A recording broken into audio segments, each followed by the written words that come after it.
This was our first class, which was our pattern class, kind of like a showmanship class, but we had to walk to the first cone, trot to the second cone, stop and back 6 steps. We could choose to turn and face our horses, or stay facing forward in the leading position. Really didn't matter. Then we had to trot to the third cone, stop and do a pivot to the right all the way around. So you had to be sure to leave enough space between your horse and the cone on the right side so that you could pivot without running into the cone. And then we had to trot this really short distance, 10 feet. They gave us the measurement, 10 feet between the third cone and the fourth cone, and halt and get a side pass to the left and then to the right. So definitely tricky in the space of 10 feet to get a trot and a stop. But hey, that's part of the pattern, is making it a little bit difficult to be able to show off what your horse can do. So this was our next class. This was our trail and handling and conditioning class. So we had to walk to the second cone, start trotting at the second cone as we started weaving through the cones, and then trot over the poles and turn and walk over the bridge. And we were given spacing and measurements for all of these obstacles and patterns. So we had to have 4 feet between the poles, and the first pole had to be, I think it was 20 feet after the cone, and the bridge had to be 15 feet after the poles and whatnot. So they were trying to make it as easy as possible to have things be consistent between competitors, since we were doing this virtually and not all in the same place, not all in the same arena. Next thing in this pattern was to pick up our feet. Well, pick up our horse's feet. I like to show off, if I can, my horse's handleability here, that, I can hold a hoof between my legs there and tap on it like a farrier might. You saw me on the other front foot pull it out in front like a farrier might to finish a hoof. I really like for my horses to put their feet down softly, so I'm pretty big on seeing if I can get my horse to just rest their toe on the ground like that. I think that really shows off their softness and relaxation. So here we just had to make a turn. We weren't judged on it. Doesn't matter if it's a pivot. And we had to pick up the trot into the chute, stop, and then back the L of the chute, basically.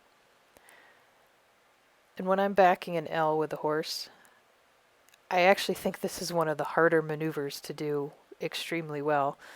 Roman did a good job here, but when I'm backing the L, I really value smoothness and thoughtfulness in my horse's feet. So I don't want to get through there really quick.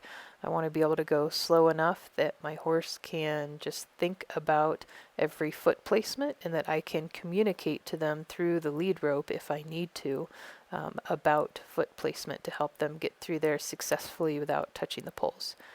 So then we had to walk out of the chute, walk an arc around to that pole, and we're going to side pass the L, basically.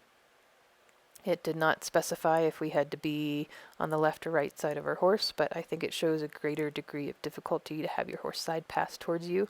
So Roman did get a little bit sticky there around the corner of the L, but he made it through. And next we have to do a 180 pivot each direction. So again, you have to be a little strategic and leave enough room between your horse's feet and the poles so that you can get your horse to side pass. He does a really nice job both times of pivoting on the inside hind foot and giving me nice crossovers in front. So the second part of this class was trailer loading. And of course everybody's going to be loading into their own trailer at their own place, but they did give us some specifics, just saying that the camera had to be 20 feet away from the trailer. We could send in, or we could lead our horses in. I chose to send because I feel like it shows a greater degree of difficulty, and might get some extra points. And then our last class was the freestyle. The music might be a little quiet and the freestyle in the background here. That's because we could not edit our videos. We had to play the music real time because they wanted these videos to have no editing. So our canter transition there was a little bit slow, but he got it. This was actually the second time this particular day that we had tried to get a good freestyle shoot. It was kind of an interesting situation to be in, doing these videos virtually or doing the competition virtually, because you could do your class, do your freestyle, and then if you didn't like it or something didn't go well, you could just re-record so you could get your best effort, which is great, but also means that you could spend all day taking videos. So we did, I don't know, more than 10, but fewer than 20 probably takes of this freestyle. And there were certain things that I can see in this video, like the cutting moves there, where both of us are just getting pretty tired and not putting as much energy into some things. I would just also like to point out and say that running in the cow suit, okay, I wasn't running, jogging in the cow suit, not easy, very difficult. There's foam where your mouth is, so you can't breathe through your mouth.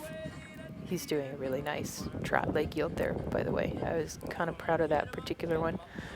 So you can't breathe through your mouth. You're basically breathing through your nose, through the little eye holes there. I went to pet his head, but I kind of missed, and he didn't appreciate that. So by about here, I am pretty out of breath, and I figured that out practicing with the cow suit, so kind of planned in this time where we're doing a little fun dance with the music or whatever, but at the same time things have slowed down so both Roman and I could catch our breath. He's got a cute little Spanish walk here. That was one of his favorite tricks. He just puts in lots of effort and really throws his feet out there and has nice reach and elevation.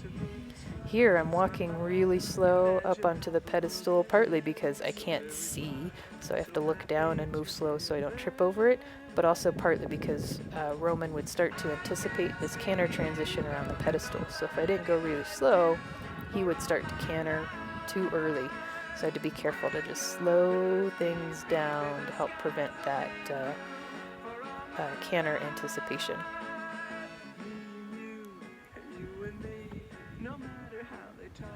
I like how thoughtful he is with his feet there.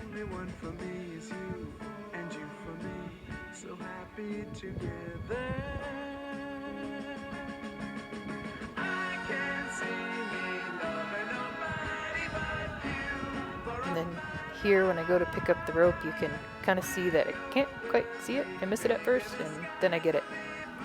So we had at least 3 times where I felt like we had a really great freestyle run. Everything was going super well.